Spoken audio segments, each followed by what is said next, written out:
ഓണവിപണിയിലെ വിശേഷങ്ങളിലേക്ക്.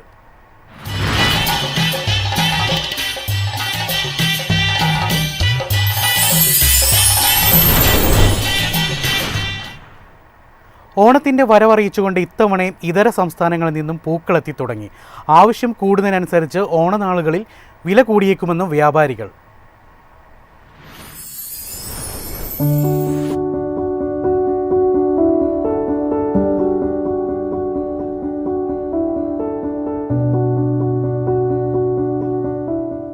പണ്ട് നാടൻ പൂക്കളായിരുന്നു ഓണപ്പൂക്കളങ്ങൾ നിറച്ചിരുന്നതെങ്കിൽ ഇന്ന് നാടൻ പൂക്കൾ കിട്ടാനില്ല.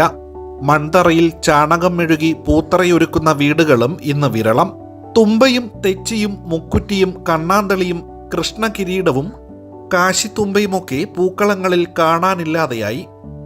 ജമന്തിയും വാടാമല്ലിയും ഡാലിയയും ചെണ്ടുമല്ലിയും അരളിയും പലതരം റോസാപ്പൂക്കളുമാണ് അത്തപ്പൂക്കളത്തിന്റെ ഇന്നത്തെ വർണ്ണങ്ങൾ.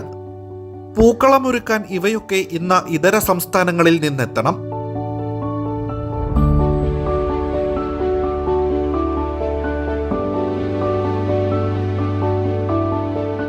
ഇത് വിനായക ചതുർത്ഥി ആയതുകൊണ്ട് പൂവുകളെല്ലാം ഭയങ്കര വിലയാണ്. ഇന്നും നാളെ 2 ദിവസം നല്ല വിലയായിരിക്കും. ഇത് കൂടുതലായിട്ടും നമുക്ക് പൂ വരുന്നത് തോവാളയിൽ നിന്നാണ്. പിച്ചി, മുല്ല, കേന്തി ഇതൊക്കെ വരുന്നത് തോവാളയിൽ നിന്നും. പിന്നെ ബാംഗ്ലൂർ അതായത് ബൊക്കയുടെ നമ്മളെ ഈ ഡാലിയ, ആസ്റ്റ അതുപോലെ സാധനങ്ങൾ വരുന്ന ബാംഗ്ലൂർ, ഡിണ്ടിഗൽ, ഉസൂർ എന്ന സ്ഥലങ്ങളിലാണ് വരുന്നത്. ഇപ്പോൾ ഇത്തിരി പിച്ചിയുടെയും മുല്ലയുടെ വില ഇന്ന് വിനായക ചതുർത്ഥിയാണ് കൂടുതലായി. ഇന്നലെ 1000 രൂപയായിരുന്നു ഒരു കിലോ പിച്ചി. തെക്കൻ കേരളത്തിലെ ഏറ്റവും വലിയ പൂ മാർക്കറ്റായ തിരുവനന്തപുരത്തെ ചാലക്കമ്പോളത്തിലാണ് ഞാനിപ്പോഴുള്ളത്. തോവാള, ഹൊസൂർ, മധുര തുടങ്ങിയ സ്ഥലങ്ങളിൽ നിന്നാണ് ഇവിടേക്ക് കൂടുതലായും പൂക്കളെത്തുന്നത്. ഓണത്തിന് വലിയ രീതിയിലുള്ള കച്ചവടമാണ് ഈ മാർക്കറ്റിൽ നടക്കുന്നത്. വിലയെ സംബന്ധിച്ചും മറ്റു കാര്യങ്ങളെക്കുറിച്ചും ഇവിടുത്തെ വ്യാപാരികളോട് ചോദിച്ചറിയാം. ഉത്രാടത്തിന് നല്ല കച്ചവടമാണ്. ഉത്രാടത്തിന് നല്ല ബിസിനസ് ഇവിടെ നടക്കും. അത് മാത്രമല്ല, ഏറ്റവും കൂടുതൽ ബിസിനസ് നടക്കുന്നതെന്ന് വെച്ച് കഴിഞ്ഞാൽ സ്കൂള്, കോളേജ്, ബാങ്ക്, ഓഫീസ്, ഈ 4 പേരുടെ ബിസിനസ്സാണ് ചാലയിൽ മെയിനായിട്ട് നടക്കുന്നത്. ടെക്നോ പാർക്ക് അത് മെയിനാണ്. ഉത്രാടത്തിന് നല്ല ബിസിനസ് ഇവിടെ നടക്കാറുണ്ട്. പിന്നെ ഈ 4 ടീം, അതായത് techno park, bank, office, school, college, നല്ല ബിസിനസ്സുള്ളത്.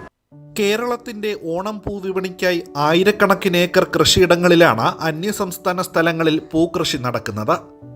പൂക്കള മാർക്കറ്റുകളെ നാടൻ പൂക്കളാൽ പിടിച്ചു നിർത്താൻ നമുക്കായില്ലെങ്കിലും മുൻപത്തേക്കാളും സംസ്ഥാനത്ത് ഇപ്പോൾ പൂക്കൃഷി വ്യാപകമായിട്ടുണ്ട്.